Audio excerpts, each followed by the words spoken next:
Dans ce troisième épisode, on va voir comment préparer son jeu. Alors, vous êtes content, vous avez reçu à la maison votre oracle, il est joli, vous l'avez ouvert, vous avez déjà regardé les cartes, c'est super. Vous avez en plus, comme vous avez suivi mon épisode 2, vous savez bien préparer votre espace de tirage, donc il n'y a plus qu'à se connecter à ce jeu. Alors, quand on commence à utiliser un oracle, il faut comprendre une chose essentielle. C'est qu'un jeu d'oracle, c'est pas un jeu anodin, d'accord? Il faut le voir comme votre allié énergétique. Ça veut dire qu'à force d'usage, il va s'imprégner de votre vibration, de votre énergie, de votre sensibilité. C'est pour cela que je déconseille vraiment de prêter un jeu d'oracle ou tout autre jeu de tarot, peu importe, un jeu de divination, à d'autres personnes. Parce qu'il se connecte à vous, à votre fréquence. Donc il peut se connecter aussi à la fréquence et à l'énergie de ces autres personnes qui ne va pas être forcément bénéfique ou bonne pour vous, qui peut brouiller les messages. De mon côté, c'est peut-être un peu excessif, mais personne n'a l'autorisation de toucher mes cartes. Même si je tire pour d'autres personnes, c'est moi qui vais tirer les cartes. Donc, sauf exceptionnellement, faut que je le permette, ça n'arrive jamais. Donc, lorsque vous recevez votre nouvel oracle, commencez toujours par prendre un moment pour vous connecter à lui.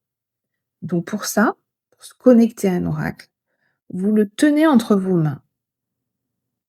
Vous fermez les yeux, vous respirez profondément et vous formulez à voix haute l'intention suivante. Je demande à mon être supérieur de se connecter, de se mettre en vibration avec mon oracle. J'active ce jeu comme une passerelle lumineuse entre moi et mes guides.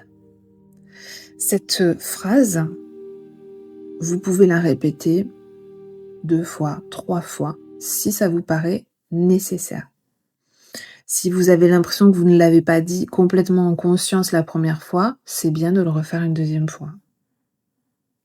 Ensuite, si vous en ressentez l'envie, vous pouvez également purifier votre jeu d'oracle. Alors pour ça, on peut utiliser de la sauge blanche. Moi, j'ai un reste de sauge blanche ici. Donc vous pouvez, tout simplement, faire brûler cette sauge et vous allez voir quand vous allez faire brûler la sauge, ça va libérer de la fumée et vous allez passer votre jeu au-dessus de cette, fumée de sauge 3 à 5 fois, pardon, en demandant que tout ce qui est négatif, et ça c'est important de formuler cette demande à voix haute toujours, vous demandez que tout ce qui est négatif quitte cet oracle et se transforme en énergie de lumière et que toutes les qualités bénéfiques de cet oracle soient amplifiées et rayonnent. D'accord? C'est tout ce que vous avez à faire pour préparer votre oracle. Là, il est prêt. Là, il est relié à vous. Il est tout propre. Et vous pouvez maintenant commencer à l'utiliser. Alors, sachez que plus vous allez utiliser votre oracle, plus il deviendra fluide, précis, vibrant, pardon, et puissant. Il va vous aider à entendre la voix de vos guides, mais aussi la voix de votre propre intuition. Je vous donne rendez-vous au 4e épisode où on va apprendre à poser la bonne question. Parce que c'est pas tout d'avoir un bon jeu d'oracle et d'avoir tout bien préparé. Il faut aussi poser la bonne question pour avoir les bonnes réponses. Et vous allez voir que c'est très très important.